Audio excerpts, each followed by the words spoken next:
예, 여러분 안녕하십니까? 예, 발성배정기술사 최상근입니다. 오늘은 우리가 익히 알고 있는 등면적법 계산에 대해서 좀 재미있는 문제를 발표해 봤습니다. 우리 전력계통공학 연습 문제 9장에 나오는 8번째 문제입니다. 자, 이 문제 먼저 간단하게 보겠습니다. 자, 그림과 같은 모델 계통의 중간점 B에서 삼상 단락사고가 발생하여 델타 S 70도에서 고장회선을 차단할 경우 이 계통의 안정도를 해석하여라. 단 EG, EM 둘 다 1PU, 그 다음에 기계적 입력 P0는 0.8PU, 그 다음에 기준 용량은 100MVA, 그 다음에 HG는 3MJ/MVA다. 이렇게 문제가 되어 있습니다. 이 내용을 한번 간단하게 먼저 보겠습니다. 자, 이게 기본적으로 등면적법이다 라고 하는 걸 알 수 있는 것이 델타 S 70도에서 고장회선을 차단했다고 하니까 우리가 이제 등면적법을 그려서 간단하게 어느 지점에서 차단되었을 때의 가속면적과 감속면적의 비교할 수 있는 부분이 나오기 때문에 이것은 기본적으로 등면적법에 대한 내용이구나 라고 하는 것을 바로 이 부분을 갖고 알 수 있는 것이다, 이런 얘기가 되겠고요. 그 다음에 잠깐 보면 발전단 전압, 그 다음에 EM이면 이쪽에 이제 부하측이겠죠. 이 부하측 자체를 무한대 모선으로 가정했습니다. 따라서 얘는 당연히 1PU가 될 것이고요. 발전단도 1PU다 이렇게 보겠고, 그 다음에 기계적 입력이 0.8PU, 그 다음에 기준 용량은 100M가 되겠고, 그 다음에 HG, 이게 바로 뭘까요? 요 단위만 보게 되면 단위 관성정수다 이렇게 볼 수 있겠죠. 왜냐면 에너지 퍼 용량이니까 얘는 단위 관성정수. 그래서 3이라고 하니까 이것은 매우 빠르죠. 그러니까 전격 회전 속도까지 도달되는데 걸리는 시간이 3초밖에 안 걸린다는 얘기죠. 그러니까 이 자체 발전기가 전격으로 올라가는데 빠른 속도다, 이런 얘기가 되겠습니다. 그 다음에 여기 발전기, 변압기, 선로에 주어진 값들이 정해져 있고요.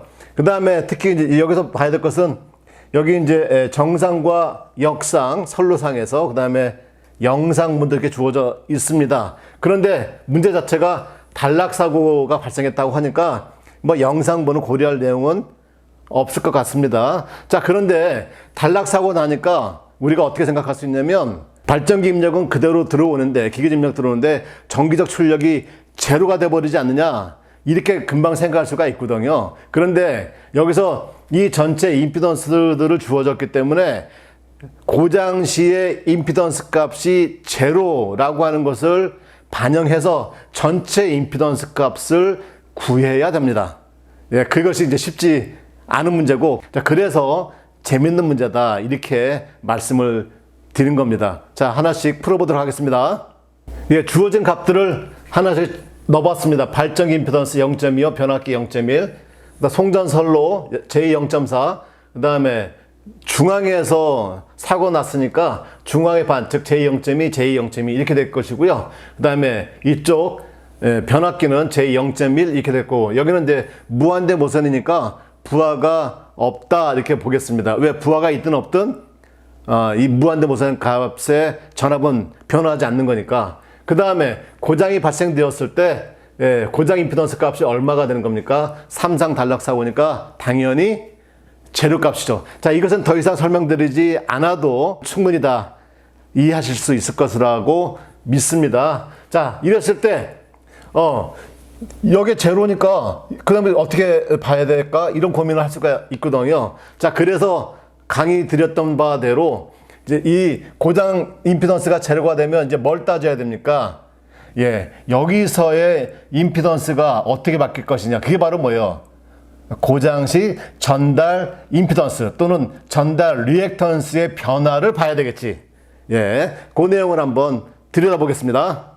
예, 제목만 봐도 금방 이해되죠? 자, Y 기열선을 델타 기열선으로 바꿔야 된다. 무슨 얘기냐면 지금 일종의 여기 0.2, 0.2, 그 다음에 임피던스가 제로, 이것이 바로 뭐냐면 Y결선으로 보셔야 돼요. Y결선. 그래서 이게 일종의 Y결선으로 보이느냐, 이런 말이죠. 잘 안 보이죠? 그래서 이렇게 파란색으로 갖고 왔습니다. 그래서 이 전체가 이 전체가 델타가 되는 것이죠. 델타. 무슨 말이냐면, 자, 이 0.1을 좀 올려봅시다. 자, 여기 송전선이 있고, 여기도 송전선이 있습니다. 자, 이게 0.4란 얘기고, 그 다음에 요렇게 와서, 이렇게 오니까 이게 0.2, 여기가 0.2, 이게 제로란 얘기입니다. 뭘로 보여요, 이게? Y잖아, Y. Y니까 여기서, 여기 상에서 요 델타.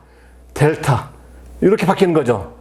예. 그 다음에 요게 뭘로 바뀌냐? 이게 요 모선의 대지로. 그 다음에 이것도 역시 뭘로 바뀝니까? 요 모선의 대지로. 이렇게 변경을 시킬 거다. 이런 말입니다. 이게 바로 Y기어선을 델타 기어선으로 변경시키는 것이다. 그래서 이것이 이렇게 보여야 되는데 직접 안 보이면 이렇게 변경돼서 보이는 것이다. 이렇게 볼 수 있겠죠? 예. 이제 결세법 변경하는 거 연습 한번 해보도록 하겠습니다.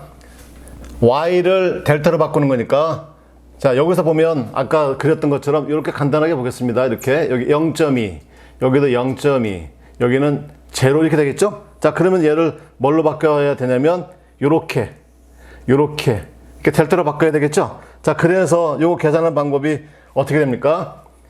요거를 구하려고 하면 이것분의 이거 곱하기 이거, 요거 곱하기 이거, 요거니까 어떻게 합니까? 0분의 0.2 곱하기 0 플러스 0.2 곱하기 0.2 플러스 0.2 곱하기 0 이렇게 되는 거죠. 자, 그럼 여기서 이렇게 보면 00 약분해서 0.2, 또 여기도 00 약분해서 0.2 플러스 여기는 어떻게 0분의 0.2 곱하기 0.2 이렇게 되는 거 아니겠습니까? 자, 요 값이 어디냐면 여기에 나와 있는 거죠. 여기에.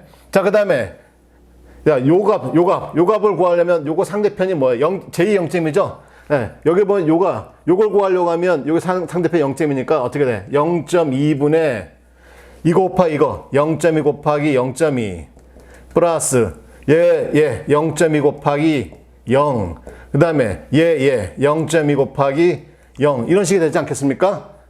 예, 이렇게 되면 어떻게 될까? 예, 여기서 0.2 약분되고 여기도 0.2 약분되면 여긴 0만 남고 여긴 얼마가 돼? 0.2가 나오겠지. 그래서 이렇게 정리가 되는 겁니다. 이렇게. 그럼 여기서 약분해서 0 나오고 얼마? 0.2가 나오겠지. 0.2가. 그 다음에 요쪽. 예. 요것은 또 어떻게 나올까? 그게 바로 요거죠, 요거. 자, 이것도 역시 상대편 0점이니까 0.2분의 이거 곱하기 이거, 요거 곱하기 요거, 요거 곱하기 요거 다 더하면 되겠죠? 역시 하게 되면 또 어떻게 나와? 0.2가 나오는 거지, 0.2. 그래서 요 모선에 요 값이 여기로 이렇게 그려진 것이고, 그 다음에 요 모선에는 요 값이 여기로 이렇게 표현된 겁니다. 이렇게. 그 값이 0.2가 되겠고, 그 다음에 요 송전선의 값은 얼마가 나옵니까? 이 전체가 요게 무한대가 나오지. 무한대에다 어떤 값 더해봐야 뭐가 돼? 무한대가 되는 거죠. 무한대. 그래서 여기 무한대, 여기 j 0.2, 여기도 j 0.2 이렇게 표현되겠죠.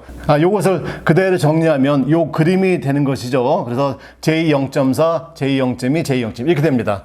자, 그 다음에 발전기하고 변압기를 합해서 j 0.35 이렇게 표현해 놨습니다. 자, 그러면 이제 여기도 가만 보면 요것도 전체적으로 Y결선이죠. 요 점에서 보면 요거 내려오니까 Y결선이 돼. 그래서 이 Y결선을 뭘로 바꾸면 돼? 이렇게 하면 이렇게 뭐가 됩니까? 델타 결선이 돼요. 델타 결선. 그럼 이것도 역시 델타 결선으로 바꿔봐야 되겠죠? 자, 델타 결선 바꾸려고 하면 요 부분은 상대편께 J0.2가 되는 거니까 J0.2분의 0.2 곱하기 0.35 그 다음에 0.35 곱하기 0.4, 0.4 곱하기 0.2 이렇게 되겠죠? 자, 이렇게 되면 0.2가 공통인 건 그냥 내려올 것이고 요것만 남겠지, 이렇게. 그래서 이것을 계산하면 얼마나 나오냐면 J의 1.45가 나올 것이고, 그 다음에 요 부분. 자, 요 부분은 요렇게 표시해 놨습니다. 자, 요 이지라고 하는 것을 하나의 모선으로 표현해 놓으면 요렇게 될 것이고, 요 값이 요거란 말이에요. 그럼 요것이 상대편 되는 거죠. 그래서 J 0.4분의 이렇게 되는 거죠. J 0.4분의 이거 곱하기 이거 곱하기 이거 곱하기 이걸 다 더한 겁니다. 그래서 정리하면 J의 0.725 이렇게 나올 것이고, 그 다음에 아까 요것은 이 전에 구했던 요 모선의 어드미턴스 값이 되어 있고, 그 다음에 또 하나, 지금 여기서 나오는 거, 요게 또 하나 있겠죠, 요거. 이게 바로 요거죠. 그럼 얘는 상대편께 얼마야? J0.35죠? 그래서 J0.35분의 0.35 곱하기 0.4, 0.4 곱하기 0.2, 0.2 곱하기 0.35. 요렇게 계산하니까 얼마가 나와? J의 0.829가 나왔죠. 그러면 요 값이 J0.829다. 이런 말입니다. 그러면, 자, 여기에 J0.829, 그 다음에 J0.2가 있네. 요거 무슨 연결이에요? 병렬이지. 그래서 병렬 값을 정리하면 J0.2 플러스 0.829분의 합분의 곱, 이렇게 되겠죠? 그 값이 얼마 나와? J의 0.161. 이렇게 정리가 되고, 여긴 J의 0.725, J1.45. 이렇게 되는 거죠. 자, 이것도 가만히 보니까 이 변압기가 J0.1이 있으니까 이제 또 어떻게 돼? 자, 요것도 하나의 요점에서 보면 Y죠, Y. 요거, 이렇게. 그래서 요렇게 또 구할 수 있겠네. 뭐가? Y를 델타로 이렇게 구할 수 있다. 이런 얘기입니다. 여기서 또 한번 정리해 보겠습니다. 이것도 보면 이 전체 여기가 요렇게 델타 결선으로 되어 있는 것이죠. 그래서 여기 것을 구하려고 하면 지금 요 값이 바로 뭐냐면 J의 0.161이 되겠습니다. 그래서 J 0.161 분의 J1.45 곱하기 J 0.161, J 1.45 곱하기 J 0.1, J 0.1 곱하기 J 0.161. 이게 바로 여기 얘기야, 여기. 여기 계산하니까 얼마가 나오냐면 J의 2.45 이렇게 나올 것이고, 그 다음에 자, 여기 거. 자, 여기 거를 구하면 요게 상대편께 바로 뭐예요? 요 상대편께 여기서 봤을 때 여기지.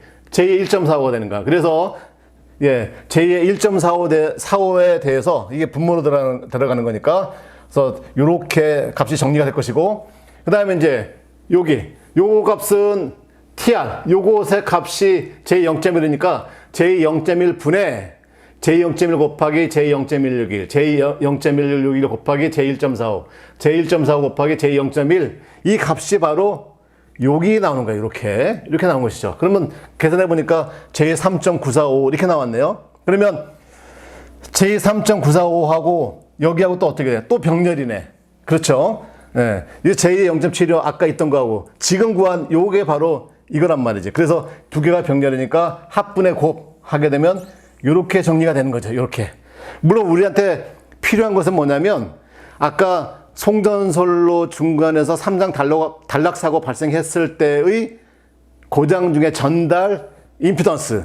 결국 이것만 필요한 겁니다. 우리한테 이것만 필요한데 어떻게 변화하느냐 이걸 다 한번 보기 위해서 제가 정리를 한 겁니다. 그래서 여기에 대한 이 전체 계통의 전달 임피던스 J2.45가 구해졌습니다. 자, 지금부터 이제 고장 중에 전달 임피던스도 구했으니까 이제 델타 S 아까 70도에서 고장을 차단했을 때 계통이 안정하냐 안정하지 않냐를 한번 판단을 해보도록 하겠습니다. 먼저 PA 고장 발생 전의 전력, PB 고장 발생 중, 그 다음에 PC 1회선에서의 고장 제거 후에 임피던스 값이 어떻게 바뀌나 보게 되면, 자, 먼저 PA죠. 정상 운전이죠. 발전기 0.25, 변압기 0.1, 송전솔로는 0.4, 0.4가 병렬이니까 0.2, 그 다음에 수전단 쪽의 변압기 0.1, 전체 합하면 얼마 되냐면 0.65 분의 1 이렇게 나오죠. 그 다음에 EA, EB는 각각 얼마다? 1PU씩이라 봤으니까 1이 되겠고, 그래서 0.65 분의 1이니까 1.538 사인 델타다. 그렇죠. 그래서 얘는 1.538의 사인 델타, 뭐 굳이 표현하자면 이렇게 될 것이고, 그 다음에 고장 중입니다. 자, 고장 중이면 아까 전달 임피던스가 2.45죠. 그래서 2.45분의 1 이렇게 나오겠지. 그래서 계산하면 0.408 사인 델타. 그게 바로 고장 발생 중 이거죠. 그래서 0.408 사인 델타 값이다. 이런 말 될 것이고, 자, 이제 고장 제거했습니다. 한 회선의 고장을 제거해버리니까 송전선은 하나만 남지. 그래서 발전기 0.25, 변압기 0.1, 그 다음에 송전선 0.4, 그 다음에 수전단 변압기 0.1 해서 0.85가 나오겠고, 0.85분의 1을 하면 1.176 사인 델타. 그래서 얘가 0.176 사인 델타. 이렇게 정리가 됩니다. 자, 이것을 전력 상차각 곡선을 그리면 이렇게 된다 이런 말이죠. 그래서 고장 전 정상 운전할 때의 최대값은 1.538이 될 것이고, 그 다음에 한회선이 고장되었을 때, 즉 고장 중에서의 송전 전력은 최대값이 0.408이 됩니다. 자, 아까 서두에 말씀드린 것처럼 삼상 단락 고장이 발생되어서 고장 임피던스가 제로가 나온다. 그래서 삼상 단락 고장 중일 때 전송 전력이 제로 이렇게 생각하면 안 되는 거죠. 그것은 아주 우리가 일반적으로 봤을 때 이렇게 디테일한 계산이 아닐 때 Z1A, 그 다음에 Z1B, 그 다음에 ZF분의 Z1A, Z1B 하고 요게 제로니까 전체가 무한대. 그래서 무한대분의 EA, EB, 사인 세타. 그래서 이랬을 때 0이 나오는 것이지, 지금 이 전체에 대한 이 변화에 대한 디테일한 값이 주어졌잖아요. 그러니까 무조건 이걸로 넣어서 삼상 단락일 때 송전 전력이 제로다 이렇게 표현되면 안 되고, 여기처럼 어떻게 돼? 이러한 사인 곡선을 갖고 있다라고 하는 것을 기억을 해 두셔야 합니다. 이때 이제 상차각 관련해서 몇 가지 한번 정리를 해 보도록 하겠습니다. 먼저 최대 상차각을 한번 구해 보겠습니다. 자, 최대 상차각은 어디까지 벌어질 때? 여기 델타 맥시멈을 한번 구해 봅시다. 그러면 그때는 지금 기계적 입력은 0.8로 일정하고, 여기하고 만드는 게 어떤 곡선이냐면 PC 곡선이죠. PC 곡선. 이 PC 곡선은 아까 1.176 사인 델타라고 했으니까 0.8과 1.176 사인 델타가 만나는 점, 그 바로 만나는 점의 최대값, 사인 델타 값이 나오겠죠? 이걸 계산하게 되면 얼마가 나오냐면 137.1도, 라디안으로 따지면 2.393입니다. 그래서 여기도 단위는 라디안으로 됩니다. 라디안. 그래서 137.1도, 이거 호도법으로 따질 때, 라디안으로 따질 때는 2.393 이렇게 나오는 거죠. 자, 그러면 이 호도법을 라디안으로 만들려면 어떻게 만들면 되냐? 이렇게 하면 되죠. 자, 우리가 파이 라디안이 180도다. 그러면 얼마냐? 몇 도일 때? 137.1도일 때, 이런 말이죠. 자, 그러면 이때 x는 어떻게 돼? x는 180분의 137.1 곱하기 파이 이렇게 되겠죠? 자, 요걸 계산하게 되면 2.393 라디안이 나온다. 이런 말입니다. 두 번째. 이제 고장 제거 시 위상. 우리가 델타에서 이미 주어졌어요. 이거 70도라고 주어졌거든. 자, 이제 70도 주어졌으니까 여기서 얘가 70도로만 바뀌면 뭐가 나오는 거예요? 라디안이 나오지. 그래서 계산하게 되면 1.222 라디안이다. 네. 그래서 요게 1.222 라디안이고 Q 맥시멈이 2.393이다. 이런 말이 되겠고요. 그 다음에 자, 초기 상차각, 즉 운전 중일 때, 정상 운전 중일 때 발전단과 부하단의 위상차가 얼마냐, 그 말을 하는 거죠. 자, 그때 뭐하고 만나야 돼? PA 곡선하고 0.8이 만나는, 여기 얘기하는 거죠. 여기가 바로 델타 제로죠. 자, 그게 0.8과 1.538 사인 델타인데, 역시 이때 사인 델타 제로, 사인 델타 제로, 제로 구하면 얼마 나오냐면 0.547 레디안이다. 그래서 얘가 0.547 레디안이 나온다. 0.547 레디안이. 자, 그러면 이제 우리가 이제 구해야 될 것은 뭐냐면, 이 가속 면적과 이 감속 면적과의 관계를 검토해 봐야 되겠죠. 그것이 바로 등면적법의 핵심 아닙니까? 그래서 면적 A1과 A2는 서로 같아야 된다. 이게 이제 등면적법이니까, 먼저 같다라고 했을 때 이때 델타 맥시멈 값이 얼마이냐, 이것도 한번 구해 봐야 되겠죠. 자, 그러면 이건 이제 기본적으로 면적이니까, 자, 0.8에 대해서 요거 PP, 요 곡선을 빼면 요 면적이 나올 것이고, 그 다음에 PC 곡선에서 P 0.8 이만큼을 빼면 A2 면적이 나오겠지. 그게 바로 요 A1입니다. 자, 먼저 A1은 자, 여기죠. 요게 바로 기계적 입력, 여기서 따지면 PS, 그 다음에 요 레디안, 델타 SS 말 델타 제로 빼주면 요 면적이 나오겠죠. 네, 그래서 여기 보면 자, PS는 0.8에 1.2 마이너스 0.547. 아까 우리 레디안 구했던 것이고, 그 다음에 마이너스 0.408에 사인 델타를 D 델타 하니까, 델타를 D 델타로 적분하니까 사인을 적분하면 어떻게 돼요? 마이너스 코사인 되겠죠? 그래서 마이너스니까 요 앞에 마이너스에서 여기가 플러스 되는 것이고, 0.408이 앞으로 나왔죠? 그 다음에 이제 코사인 70도 아까 주어졌고, 그 다음에 이 델타 제로를 다시 호드법으로 전환하면 31.3도가 나옵니다. 31.3도를 집어넣게 되면 이렇게 값이 나오죠. 이걸 계산하면 0.331이 나옵니다.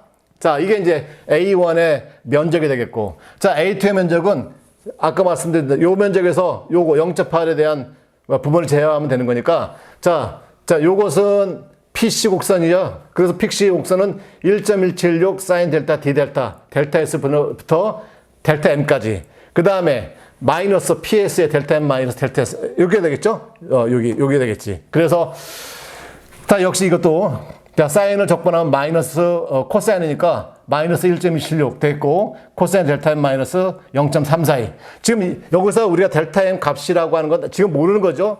같다. 그래서 A1과 A2가 같다라고 하면 이제 그때 이제 델타 M 값이 얼마냐. 이건 이제 구할 수 있는 건데. 자, 여지간 여기 이제 집어넣게 되면 요 식으로 정리가 되고, 그래서 최종적으로 A2는 요 면적이 나오게 됩니다. 자, 그러면 A1과 A2가 같으니까 이 두 개를 같이 등가로 놓고 풀게 되면 요 식이 나옵니다. 이 면적으로 봤을 때 1.31이 똑같고 델타 M 플러스 1.47 코사인 델타 M 나오니까 이것을 어떻게 돼요? 이것은 별도 방정식을 풀어야 된다 이 말입니다. 그러니까 안정도 판별을 이 상태로 못하는 거야. 그러면 이 문제 자체가 안정도 판별이 불가능하냐? 그건 아니죠. 어떻게 할 수 있을까요? 여기 보면 여기 면적하고 이게 이제 가속 면적이란 말입니다. 그 다음에 델타 M을 고려하지 말고 델타 맥스까지 보자는 얘기야. 델타 맥스. 이 델타 맥스까지 봤을 때 요 면적하고 비교해서 여기 일종의 이제 마지널 면적인데 마지널 면적까지 포함시켰다 이런 말이죠. 그래서 A1이 만약에 A2 다시 전체가 A2 다시라고 하면 이것보다 크다. 그러면 이건 뭐 여기서 나오는 델타 M을 고려할 필요도 없이 계통이 불안정하다 이렇게 얘기할 수 있는 거 아니겠습니까? 그래서 이렇게 해서 한번 풀어보도록 하겠습니다. 우리 교재에는 이렇게 놔두고 델타 M 값을 집어넣어서 이거 만족하는 여부를 판단해야 된다라고 이렇게 나와 있지만 실제로는 이 안정도 판별은 이렇게 할 수가 있습니다. 그래서 자, 이 문제 한해서 가속 면적과 잔여 면적까지 포함한 감속 면적을 비교해보고 가속 면적이 크게 되면 이것은 불안정하다 이렇게 볼 수가 있습니다. 그래서 자, A1은 PS에서 델타 S 마이너스 델타 S로 이건 아까 구했던 0.331이 나올 것이고, 그 다음에 A2 다시는 어떻게 되겠습니까? 델타 S 즉 70도 이상에서 차단해서 델타 맥스까지 가는 거죠. 이게 바로 그 식이 될 것이고, 이것을 하나씩 대응해서 넣으면 최종적으로 요 식이 나옵니다. 요 식이. 자, 요걸 정리해보면 얼마나 나와? 0.326이 나오죠. 그러면 결국 A1과 A2를 봤을 때 어느 게 더 크다는 거야? A1이 더 크다는 얘기죠. A1이 더 크다는 얘기는 지금 이미 가속되어져 있는 이 면적 자체가 감속에다가 마지노까지 포함되어 있는 이 면적보다 무조건 크다라고 하니까 이것은 볼 것 없이 불안정하다 이렇게 볼 수 있는 거지. 그렇죠. 그래서 가속 면적이 감속 면적보다 크므로 이것은 고려할 사항 없이 불안정하다 이렇게 이해할 수 있습니다. 자, 우리 이제 연습 문제 좀 어려운 문제이고 이것이 문제가 출제될 것이다 이렇게 보기는 어렵죠. 그러나 이 문제를 통해서 전체 송전선로의 Y결선을 델타 결선으로 바꾸고 그 다음에 여기에 나와 있었던 가속 면적과 감속 면적의 비교를 어떻게 할 수 있느냐 이것까지 볼 수 있는 좀 재미있는 문제였다 이렇게 이해하셨으면 좋겠습니다. 자, 여러분 수고 많으셨습니다.